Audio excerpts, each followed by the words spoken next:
Assalamualaikum warahmatullahi wabarakatuh. Alhamdulillahirabbil alamin. Allahumma shalli ala Sayyidina Muhammad. 2,4 km dari ibu kota Pesangan.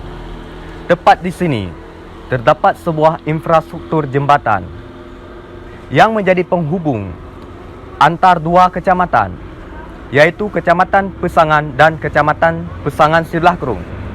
Terletak di dua desa, Desa Panteleng dan Desa Sarahkubu. Jembatan Panteleng namanya menjadi saksi bisu salah satu dahsyatnya pertempuran antara pemerintah RI dan Gerakan Aceh Merdeka pada masa konflik silam. Mulai pada masa DOM, Operasi Jaring Merah, sampai darurat militer hingga masa perdamaian. Jembatan Panteleng namanya terbentang kokoh di atas daerah aliran sungai Krung Pesangan. Galian C berupa pasir, batu, kerikil menjadi tambang sumber daya alam. Banyak warga sekitar menjadikannya sebagai profesi dan mata pencaharian. Pendapatan yang halal tanpa adanya syubhat, apalagi haram.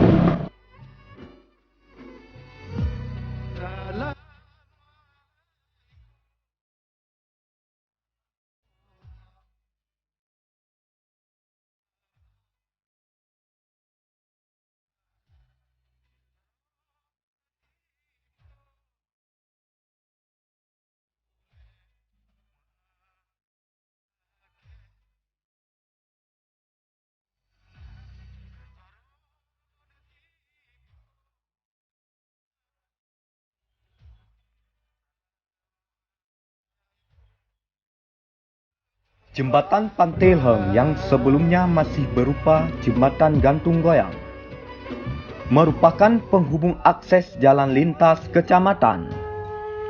Tepatnya 18 Juni 1998 diresmikan.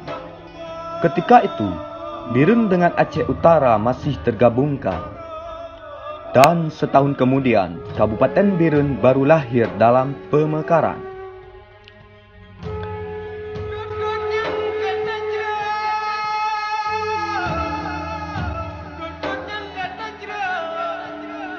Di ujung perbatasan Kecamatan Pesangan, jembatan baja ini pernah jadi alternatif sebagai jalan lintas nasional. Ketika saudaranya, jembatan Tingkem Kutablang ambruk tahun 2017 silam melalui dahsyatnya kemarahan alam air pasang.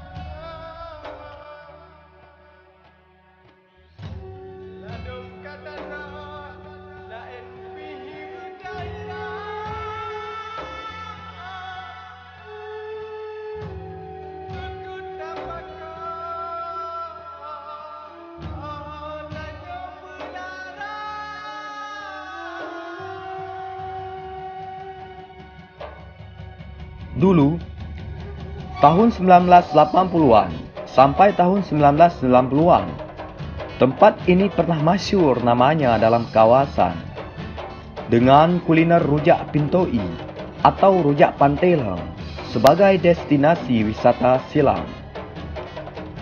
Dan sekarang, kita mulai melihat lagi dan mulai kembali memandang.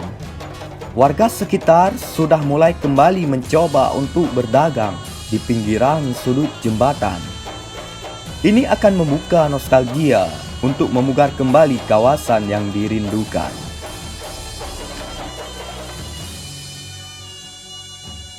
Sayup-sayup memecah teriknya matahari yang terang.